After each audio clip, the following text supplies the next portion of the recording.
Magandang araw mga taga San Ildefonso!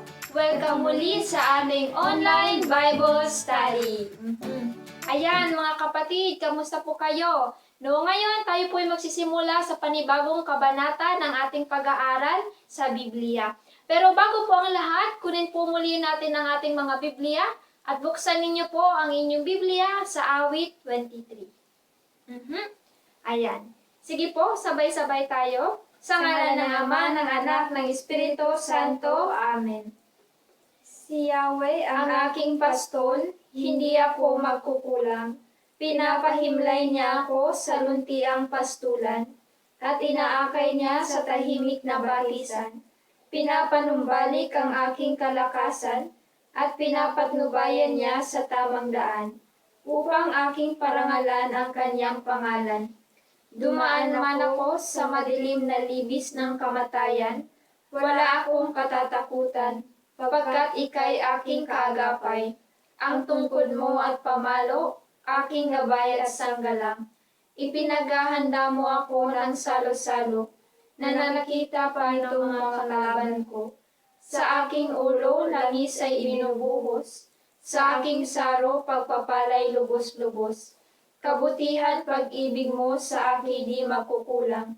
Siyang makakasama ko habang ako'y nabubuhay, at magpakailanmay sa bahay ni Yahweh mananahan. Luwalhati sa Ama, sa Anak, at sa Espiritu Santo, kapara ng sa una, ngayon, magpakailanman, at magpasawalang hanggan. Amen. Panginoon, maraming salamat pong muli sa ibinigay mo sa amin na araw upang kami ay magnilay ng iyong salita. Hinihiling po namin ang patuloy na gabay ng iyong Espiritu Santo sa pag-aaral na ito. At ganoon din po, Panginoon, kami po ay patadagin niyo sa aming pananampalataya kahit napakahirap maunawaan ang lahat ng mga ibinibigay niyo sa amin. Ang lahat ng ito ay samot dalangin namin sa tulong ng mahal na Birheng Maria. Amen. Amen. Sa ngalan ng Ama, ng Anak, ng Espiritu Santo. Amen. Ayan, magandang araw po. Ayan, ngayon mga kapatid, tayo po muli ay magsisimula sa panibagong lesson. Na tinatawag nating si Abraham ay nagtiwala sa Diyos. Ayan, ngayon mga kapatid, syempre bago po tayo magsimula sa ating panibagong lesson, babalik-aralan po muna natin kung ano po yung pinag-aralan natin nung last episode. Nung last episode, nakita natin na ang tao po ay nagkasala, Three original sin. At yung three original na sin na ito, habang dumadami ang tao, dumarami rin po ang kasalanan. At unting-unti na silang hindi sumusunod sa Diyos. Hindi na nila nakilala ang Diyos, Ang sangkatauhan ay lumayo sa Diyos. Hindi po ang Diyos ang lumayo sa sangkatauhan, kung hindi tayong mga tao sa pamamagitan ng kasalanan. Ngunit alam natin mga kapatid, ang Diyos, sobrang mahal tayong mga tao. Kaya nga hindi niya tutulutan na mawala ang ating relasyon sa Kanya. At this time mga kapatid, umisip ang Diyos kung paano papanumbalikin ang relasyon ng Diyos at ng tao. Kaya po, tumawag siya ng isang tao na susunod at tatalima sa Kaniyang mga salita in order na ma-restore ang relasyon ng tao at ang Diyos. Ngayon, tingnan po natin kung sino ito. Ayan, pwede nyo pong buksan ang inyong Biblia sa Genesis chapter 12, verse 1 to 4. Genesis chapter 12, verse 1 to 4. Genesis chapter 12, verse 1 to 4.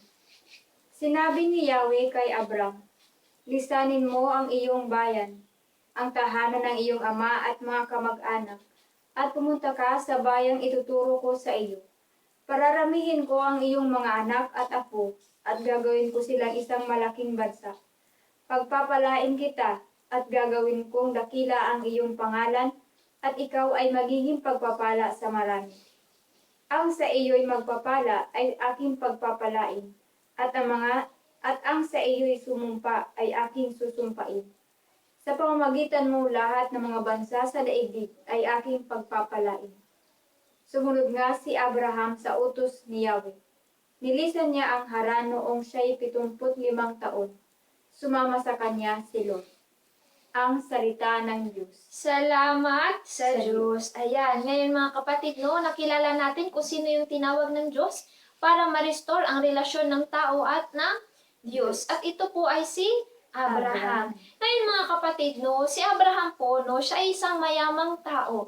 No, napakayaman niyang tao sapagkat nung panahon na yun, no, napakarami niya pang lupain, ang dami niyang mga tupa, napakarami niya pong alipin.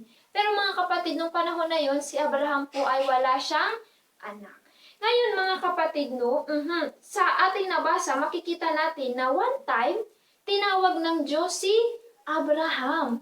At inutusan niya si Abraham na lisanin ang lahat ng kanyang ari-arian, maging ang kanyang bayang pinagmulan. Noong mga panahon na yun mga kapatid, no, napaka-importante po no, na ikaw ay nasa sariling bayan. Kasama mo ang iyong mga ama at ina, yung mga kamag-anak. Bakit po? Sapagkat yung ama at ina o yung mga pamilya po na pinag-i-stayan mo, yun po ay para sa kanila, yun po yung security. Sapagkat nung panahon na yun ay hindi pa naman po uso yung bansa by bansa. No, nung panahon pa lang po nun ay tribo by tribo. Kaya nga mga kapatid, no, yung tribo ni Abraham, ito yung nagiging pundasyon ng kanyang security. At syempre mga kapatid, no, nung tinawag ni Diyos si Abraham, no, wala pong ipinangako ang Diyos. No, meron siyang ipinangako na paparamihin yung anak ni Abraham, pero hindi niya pinangako kung saan siya titira. Basta ang sinabi sa kanya ng Diyos, lisanin mo ang iyong bayan, ang tahanan ng iyong ama at mga kamag-anak, at pumunta ka sa bayang ituturo ko sa iyo. Nung panahon na tinawag po ng Diyos si Abraham, walang ipinangako ang Diyos kung saan siya sa titira, no, kung saan siya maninirahan. Basta sinabi lang ng Diyos na sundan mo kung saan, no, kung saan ko ituturo, doon ka pumunta. No, at makikita natin dito mga kapatid, no, yung tatlong uri ng karakteristik ng pananampalataya. 3 characteristic ng pananampalataya. Una, makikita natin dito yung paniniwala. Ang tunay na pananampalataya, mayroon pong paniniwala. No, ibig sabihin, naniniwala ka kung ano yung sinasabi sa iyo ng Diyos. Pangalawa, ay trust at obedience. Pangalawa po ay trust, pangatlo po ay obedience. Kasi mga kapatid, no, imagine ninyo, no, na walang security na ibinigay ang Diyos kay Abraham. Sinabi niya lang, sumunod ka sa akin. No, at si Abraham hindi niya inisip kung anong gagawin niya, kung saan siya tutulog, kung anong mangyayari sa kanya. Instead, nag-trust lang siya. Instead, siya ay nagtiwala lang sa Diyos. At ang pinakamaganda pong karakteristik ng ating pananampalataya ay obedience. No, kapag ang ating pananampalataya mga kapatid, no, ay sabi nga ay paniniwala lang at pagtitiwala, ngunit walang gawa, ang ating pananampalataya ay patay. No, maging ang sabi nga po ang demonyo, may ganitong uri ng paniniwala, no, pananampalataya. Meron siyang paniniwala, meron siyang pagtitiwala, pero anong wala sa kanya? Obedience. No, kaya mga kapatid, no, napaka-importante po sa ating pananampalataya ang karakteristik na obedience, no? Sapagkat kapag minsan, mga kapatid, no, napakadalas na ganito ang nangyayari sa atin. No, sinasabi natin na, ay, sister, ako'y may pananampalataya. Ay, sister, ako'y malaki ang pagtitiwala ko sa Diyos. Pero kapag nandiyan ang problema, no, anong nangyayari? Nakakalimutan natin ang pananampalataya. At napaka-importante, mga kapatid, bilang isang tao, na magkaroon tayo ng pananampalataya sa Diyos. Bakit po? Sapagkat sa pamamagitan ng nun, tayo ay magiging pagpapala sa ibang tao. At sa pamamagitan nun, ang Diyos ay tayo ay pagpapalain. Pero kung wala tayong pagpapala, ay kung wala tayong pananampalataya, no, hindi natin mapiplease ang Diyos. Hindi natin siya, sabi nga, no, hindi natin makukuha ang kanyang attention. Kaya mga kapatid, napaka-importante ng ating pananampalataya. Especially mga kapatid, ang ating pananampalataya dapat ay katulad ng pananampalataya ni Abraham. Ngayon mga kapatid, no, tingnan naman natin, bukod sa, ito yung tawag ni Abraham, no, inutos ng Diyos na lisanin ni Abraham ang kanyang sariling bayan, tingnan po natin kung ano pa yung ipinangako ng Diyos kay Abraham. Pwede niyo pong buksan ang inyong Biblia sa Genesis Chapter 15, verse 5 to 6. Genesis chapter 15, verse 5 to 6. Pagbasa mula sa Genesis chapter 15, verse 5 to 6. Dinala siya ni Yahweh sa labas at sinabi sa kanya, tumingin ka sa langit at masdan mo ang mga bituin. Mabibilang mo ba iyan? Ganyan karami ang magiging lahi mo. Si Abraham ay sumampalataya kay Yahweh at dahil dito, siya itinuring ni Yahweh bilang isang taong matuwid. Ang salita ng Diyos. Salamat sa Diyos. So ayan po, ayon dito sa ating nabasa, diya po ang Diyos ay muling nangako kay Abraham. Sabi ng Diyos kay Abraham, tumingin ka sa langit at masdan mo ang mga bituin. Mabibilang mo ba iyan? Ganyan karami ang magiging lahi mo. So ito sa pangakong ito ng Diyos kay Abraham, makikita natin na si Abraham ay patuloy na naniniwala o sumasampalataya sa Diyos. Diga po, bakit po? Dahil kahit napakahirap na maintindihan o maunawaan ang lahat ng sinasabi ng Diyos, si Abraham ay patuloy naniniwala sa sinasabi ng Diyos. Dahil kung matatandaan po natin, diga po, ano po ang sitwasyon, diba po, ng pagsasama ni Abraham at ng kanyang asawa na si Sarah. Kung atin pong matatandaan, nung tinawag ng Diyos si Abraham, siya po ay edad 75 years old na at ang kanyang asawa ay matanda na rin. At ito po ay baog pa. Kaya po hindi sila nabiyayaan ng Diyos ng anak. Kaya dito po, makikita natin na kahit napaka-imposible ng pangako ng Diyos kay Abraham, si Abraham ay patuloy pa rin na naniniwala sa Diyos. Bakit po? Dahil si Abraham ay patuloy na naniniwala na ang salita ng Diyos ay totoo. Na ang salita ng Diyos, na ang lahat ng sinasabi ng Diyos ay pawang katotohanan. Hindi siya nagsisinungaling, hindi siya nagkakamali. Kaya po dito sa atin, gustong ipakita sa atin sa Bible text na ito, na tayo dapat ay mayroong malalim na pananampalataya sa salita ng Diyos. Dahil po kung mayroon tayong malalim na pananampalataya, lahat ng hinihingi natin, lahat ng sinasabi ng Diyos, diga po, o hinihiling natin sa Kanya, ay magkakatotoo. Katulad po sa nangyari ito, di ba po, kapag tayo ay nananampalataya sa Diyos, o sa ibang mga tao, di ba po, na may sinasabi sila, di ba po, minsan hindi natin kaagad-agad mapaniwalaan ang kanilang mga sinasabi. Ano po ba ang dahilan nun? Minsan po kasi nakikilala na natin ang tao o kaya naman alam na natin ang background niya. Di ba po? Kaya hindi natin kaagad-agad pinaniniwalaan. Di ba po? Mayroon tayong kasabihan, to see is to believe. Di ba po? To see is to believe. Pero para sa Diyos, di ba po? Para sa atin, di ba po? Maniwala ka muna at iyong makikita. Di ba po? Believe and you will see. Di ba po? So ganun po dapat tayo, di ba po? Huwag nating hihintayin, diga po, na makikita muna natin ang isang bagay bago tayo manampalataya. Diga po, tayo ay manampalataya na kaagad-agad, lalong-lalo na sa Diyos. Diga po, dahil ang Diyos ay totoo. Diga po, ang salita ng Diyos ay totoo. Wala pong kasinungalingan sa sinasabi ng Diyos. Kaya po tayo dapat po ay patuloy na naniniwala sa Kanya. Diga po, marami sa atin mga experience natin sa buhay, di ba po? Napakahirap talaga para sa atin na maniwala sa sinasabi ng Diyos. Diga po, napakahirap para sa atin na itong ipinapanalangin natin ay mangyayari kaagad-agad. Diga po, minsan tayo ay naglulus na kaagad ng patience sa pananampalataya sa Diyos kahit nalulus na kaagad, diga po, ang pananampalataya natin sa Kanya dahil hindi natin makamtan kaagad-agad yung hinihingi natin. Diga po, kung tayo ay naniniwala sa kapangyarihan ng Diyos, tayo ay hindi titigil sa pananalangin sa Kanya. Hindi tayo titigil sa paniniwala sa Kanya. Diga, patuloy tayong mananampalataya sa Diyos. Diga po, kaya dito makikita natin, ang Diyos ay hindi tumitigil sa pagbibigay ng pagbibigay ng mga pangako kay Abraham. Diga po, kaya dito makikita natin sa susunod na Bible text. Ayan, tingnan po natin kung anong pagpapatuloy ng buhay ni Abraham. Pwede niyo po bang buksan ang inyong Biblia sa Genesis chapter 18, verse 1 to 15. Nakikibasa po. Pagbasa sa aklat ng Genesis, Kabanata 18, talata 1 hanggang 15.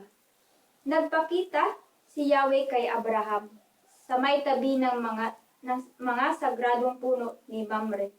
Nooy kainitan ng araw at nakaupo siya sa pintuan ng kanyang tolda. Walang ano-ano'y may nakita siyang 3 lalaking nakatayo sa di kalayuan. Patakbo niyang sinalubong ang mga ito at sa kanila'y yumuko ng halos sayad sa lupa ang mukha. At sinabi, "Mga Ginoo, kung inyong mamarapatin, tumuloy po muna kayo sa amin. Magpahinga muna kayo rito sa ilalim ng puno at ikukuha po kayo ng tubig na panghugas sa inyong mga paa. Ipaghahanda ko na rin kayo ng makakain para lumakas kayo bago kayo maglakbay. Ikinagagalak ko kayong paglingkuran habang naririto kayo sa amin." Sila'y tumugon, "Salamat, ikaw ang masusunod." Dali-daling pumasok sa tolda si Abraham at sinabi kay Sarah, "Dali, kumuha ka ng 3 takal ng magandang harina at gumawa ka ng tinapay." Bumili naman si Abraham ng isang matabang goya mula sa kawan at ipinaluto kaagad sa isang alipin. Kumuha rin siya ng keso at gatas, kasama ang nilutong karne at inihain sa mga panauhin. Hindi siya lumayo sa tabi ng mga panauhin habang kumakain ang mga ito. Tinanong nila si Abraham, "Nasaan ang asawa mong si Sarah?" "Naroon po sa tolda," sagot naman niya. Sinabi na isa sa mga panauhin, "Babalik ako sa 1 taon sa ganito ring panahon, at pagbalik ko'y may anak na siya." Noon ay kasalukuyang nakikinig si Sarah sa may pintuan ng tolda sa likuran ng panauhin.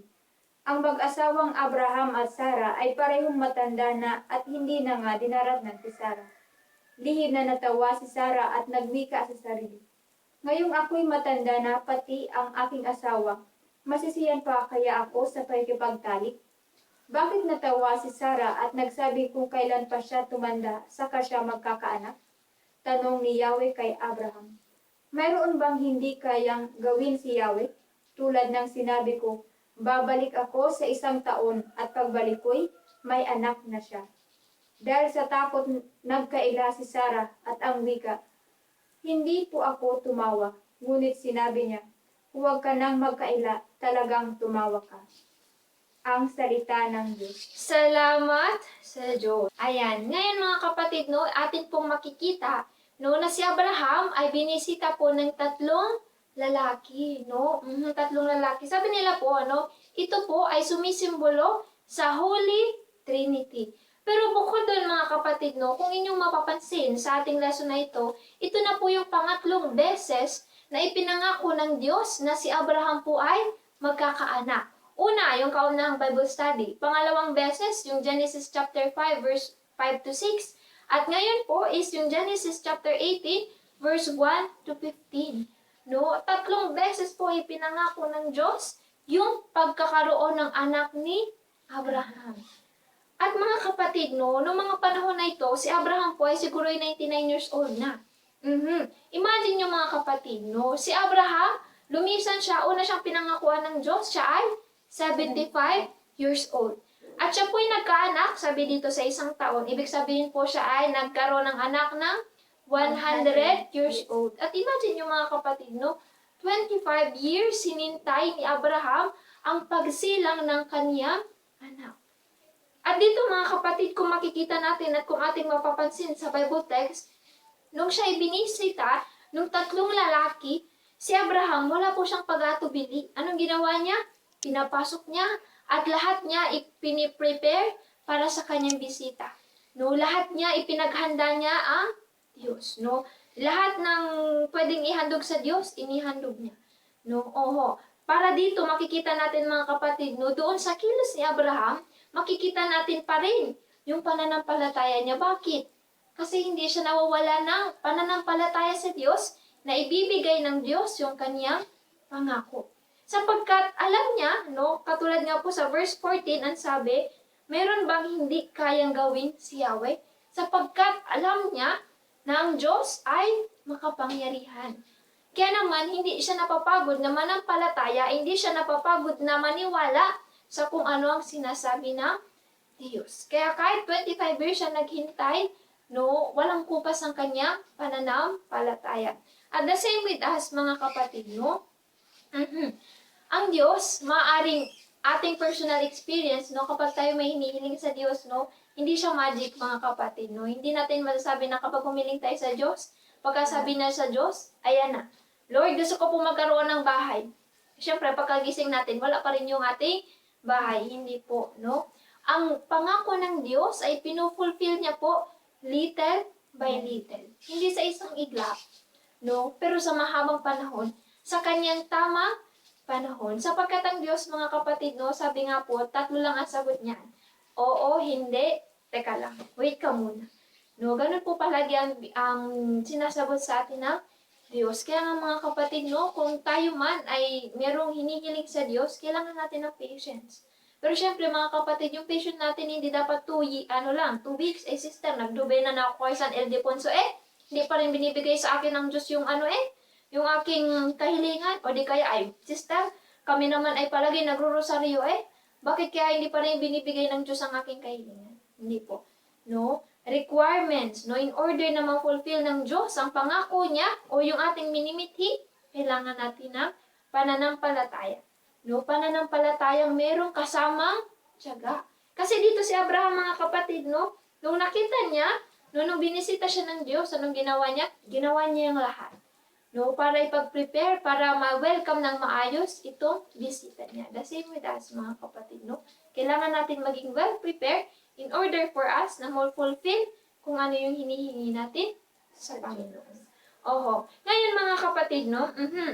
Si Abraham, siya, katulad ng sinasabi ko, siya po'y nagkaanak na sa edad na 100 taon. At ang kanya pong anak ay si Isaac. Okay. Ngayon mga kapatid, no, pagkatapos po ng pagbisita ito ng 3 lalaki, no, natanaw po ni Abraham ang Gomora at Sodoma. Ngayon, tingnan po natin kung ano yung meron sa dalawang bayan ito. Ayan, sige po. Tingnan natin sa ating Biblia. Sa Genesis chapter 18, verse 20 to 33, and chapter 19, verse 24 to 25. Pagbasa mula sa aklat ng Henesis, Kabanata 18, mga talata 20 to 33, at Kabanata 19, verse 24 to 25. Kaya't sinabi ni Yahweh, katakot-takot na ang sumbong sa akin laban sa Sodoma at Gomora, at napakalaki ng kanilang kasalanan. Kaya't bababa ako roon at aalamin ko kung totoo o hindi ang paratang laban sa kanila. Umalis nga ang mga lalaki at nagpunta sa Sodoma. Ngunit naroon pa rin si Yahweh sa tabi ni Abraham. Itinanong ni Abraham, lilipulin po ba ninyo ang lahat ng tao, ang mabubuti kasama ng masasama? Sakali pong may 50 mabubuting tao sa lungsod na iyon, wawasakin pa rin ba ninyo iyon? Hindi po ba ninyo papatawarin ang lungsod alang-alang sa 50 iyon? Naniniwala po akong hindi ninyo idaramay ang mabubuti. Hindi ninyo gagawin iyon sapagkat kung ganito ang mangyayari, parehong magdurusa ang masama at ang mabuti. Hindi ninyo magagawa iyon. Makatarungan ang hukom ng buong daigdig. At sumagot si Yahweh, hindi ko wawasakin ang lungsod alang-alang sa 50 mabubuting tao. Ipagpaumanhin po ninyo ang aking kalapastanganan. Wika ni Abraham. Wala po akong karapatan magsalita sa inyo, sapagkat ako isang hamak na tao lamang. Kung wala pong 50 at 45 lamang ang mabubuti, wawasakin pa rin ninyo ang lungsod? Hindi ko wawasakin alang-alang sa 45 iyon, tugon ni Yahweh. Nagtanong muli si Abraham, kung 40 lamang, hindi ko wawasakin ang lungsod alang-alang sa 40 iyon, tugon sa kanya. Huwag sana kayong magagalit. Magtatanong pa ako, kung 30 lamang ang mabubuting tao roon, wawasakin ba ninyo? Sinagot siya, hindi ko wawasakin ang lungsod alang-alang sa 30 iyon. Sinabi pa ni Yahweh, mangangahas po uli ako. Kung 20 na lamang ang mabubuting tao roon, hindi ko pa rin wawasakin ang lungsod alang-alang sa 20 iyon. Muling sagot sa kanya. Sa huling pagkakataon ay nagtanong si Abraham, ito na po lamang ang itatanong ko. Paano kung 10 lamang ang mabubuting tao roon? Hindi ko pa rin wawasakin ang lungsod alang-alang sa 10 iyon. Sagot ni Yahweh. Pagkasabi nito, umalis na si Yahweh at umuwi naman si Abram. Verse 24. Saka pa lamang pinaulanan ni Yahweh ng apoy at asopre ang Sodoma at Gomora. Tinupok ni Yahweh ang mga lungsod na iyon, ang buong libis, lahat ng mamamayan, doon pati ang mga pananim.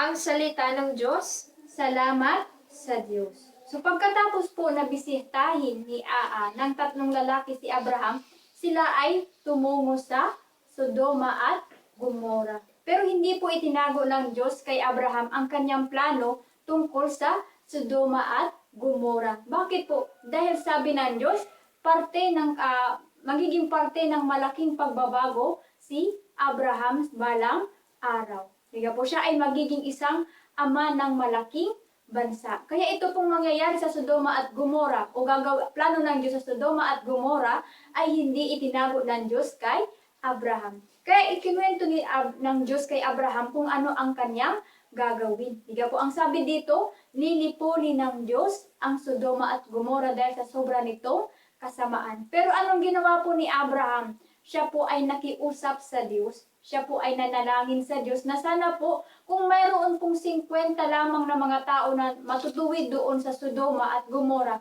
wawasakin niyo pa rin po ba ito? Sabi ng Diyos, hindi. Diga po, nakiusap si Abraham hanggang sa dumating ito sa 10 na lamang na matutuwid. Diga po, ano pa rin po ang sinabi ng Diyos? Diga po, ay sabi ng Diyos, hindi ko wawasakin ang Sodoma at Gomora alang-alang sa 10 matutuwid na tao. So bakit po ganun yung isinasagot ng Diyos? Diga po, na kahit kakaunti na lamang yung natitirang matutuwid sa Sodoma at Gomora, hindi pa rin niya wawasakin. Diga po. Dahil po tayo mga tao, diba po, sa ating sarili, diga po, tayo mga tao, ang ating panalangin, katulad ng ginagawa ni Abraham, ang ating panalangin ay makapangyarihan. Diga po, tayo sa physical natin, hindi natin kayang abutin ang saan mang sulok ng mundo. Pero sa pamamagitan ng panalangin, kaya nating abutin ang marami. Diga po, lalong-lalo na ang mga makasalanan o ang namumuhay sa pagiging hindi matuwid o sa kasalanan na mumuhay. Diga po, so kaya ganito po ang nangyari po. Patuloy na nanalangin si Abraham. So ganun din po sa atin, diga po, huwag po tayong magsasawa sa patuloy na pagdarasal para sa ating pamilya, para sa mga taong patuloy na humihingi ng panalangin sa atin, lalong-lalo na yung mga tao na patuloy na nahihirapan dahil sa pinagdaraanan nila sa kanilang buhay. Diga po, hindi man tayo makatulong sa material na bagay, diga po, makakatulong tayo spiritually. Diga po, dahil kapag sa panalangin natin, ang Diyos mismo ang kikilos, diga po, sa panalangin. Diga po, sabi nga, isa o dalawang nagtitipon sa alang-alang sa akin, diga po, ay papakinggan ng Diyos. Diga po, kaya katulad nito, di ba po, napaka-importante, di ba po, ang isang tao, diga po, ang 2 tao na nananalangin para sa ikabubuti ng mundo. Diga po, katulad po ni Santa Monica, kung maalala po natin, ang anak niya ay si San Agustin. Diga po, si Santa Monica ay may isang asawang pagano. Diga po, at ganoon din ang kanyang anak na si San Agustin ay namumuhay sa kasalanan. Diga po, kaya sobra yung bigat na nararamdaman ni Santa Monica doon sa 2 pinakamamahal niyang tao sa kanyang buhay, ang kanyang asawa at ang kanyang anak. Ang 2 ito ay napakalayo sa Diyos. Diga po, kaya si Santa Monica, hindi siya tumitigil sa pananalangin, diga po, hanggang ang kanyang asawa ay magbago, diga po, na nagbagong isip, magpabinyag bilang isang Kristiyano. At ganoon din ang kanyang anak, diga po, na naliwanagan ito.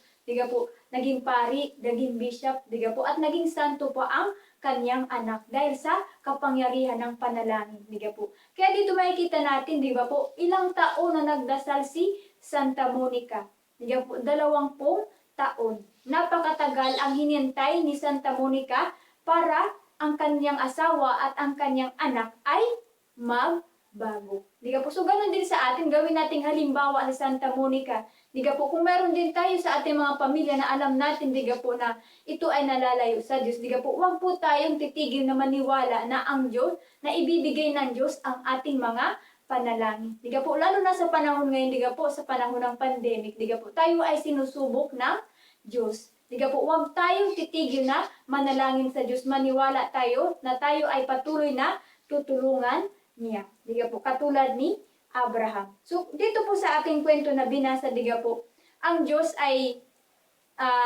sinabi niya kanina, di ba po, na hindi niya gugunawin alang-alang sa 10. Di ka po? So, bakit po 10? Dahil po, ang bawat isa sa atin, di ka po, bawat isa sa atin, ang 10 iyon, di ka po, ay sa 10 iyon, bawat isa sa kanila, kaya nang tulungan ang libo-libong mga tao. Kaya yung 10 iyon na matutuwid, kung mayroon man, di ba po, ay kaya nang iligtas ang 2 bayan. So tayo din po, di ka po, wag po tayong panghihinaan ng loob, di ka po, dahil marami tayong matutulungan sa pamamagitan ng panalangin. May kasabihan nga po, wag tayong mag-aalala kahit kakaunti tayo. Di ba po? Kahit kakaunti tayo, malaki ang maiambag natin para ang buong mundo, di ka po, ay magbago. Di ka po? So, kaya tayo dapat po ay patuloy na maniwala, di ka po, sa Diyos.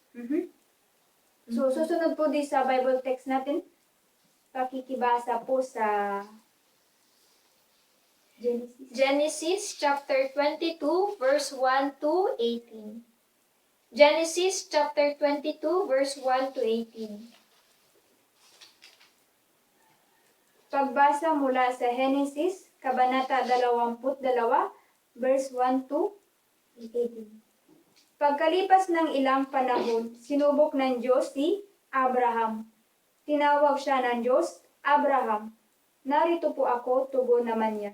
Sinabi sa kanya, isama mo ang kaisa-isa at pinakamamahal mong anak na si Isaac, at magpunta kayo sa lupain ng Moria. Umakyat kayo sa bundok na ituturo ko sa inyo at ihandog mo siya sa akin. Kinabukasan, maagang bumangon si Abraham at nagsibak ng kahoy na gagamiting panggatong sa handog na susunugin. Inihanda niya ang asno at umalis kasama si Isaac at ang 2 aliping lalaki, papunta sa lugar na sinabi ng Diyos sa kanya. Nang 3 araw ng paglalakbay, natanaw na nila ang dakong kanilang pupuntahan, kaya't sinabi ni Abraham sa kanyang mga alipin, bantayan ninyo rito ang asno at kami na lamang ng bata ang aakyat sa bundok. Sasamba kami sa dako roon at babalikan namin kayo. Ipinapasa ni Abraham kay Isaac ang kahoy na panggatong. Dala naman niya ang apoy at patalin, at magkasama silang lumakad.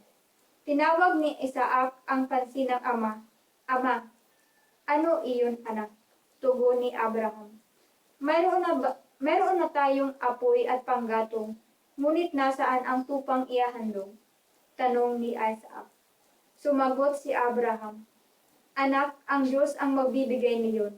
Kaya't nagpatuloy sila sa paglalakad. Pagsapit nila sa lugar na itinuro ng Diyos, gumawa ng altar si Abraham. Inayos niya sa ibabaw nito ang panggatong at hinihiga si Isaac matapos gapusin. Nang sasaksakin na niya ang bata, tinawag siya ng anghel ni Yahweh at mula sa langit ay sinabi, Abraham, Abraham. Narito po ako, sagot ni Abraham. Sinabi ng anghel, huwag mong patayin ang bata. Huwag mo siyang saktan. Natitiyak ko ngayong handa kang sumunod sa Diyos, sapagkat hindi mo ipinagkait sa kanya ang kaisa-isa mong anak.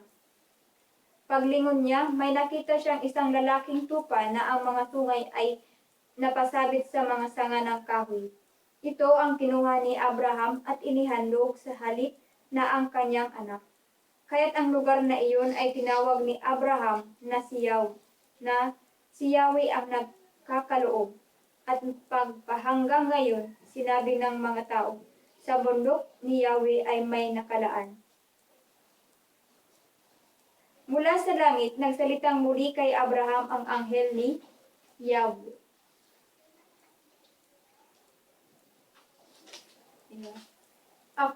Ako'y nangangako sa pamamagitan ng aking pangalan, Yahweh, sapagkat hindi mo ipinagkait sa akin ang kaisa-isa mong anak.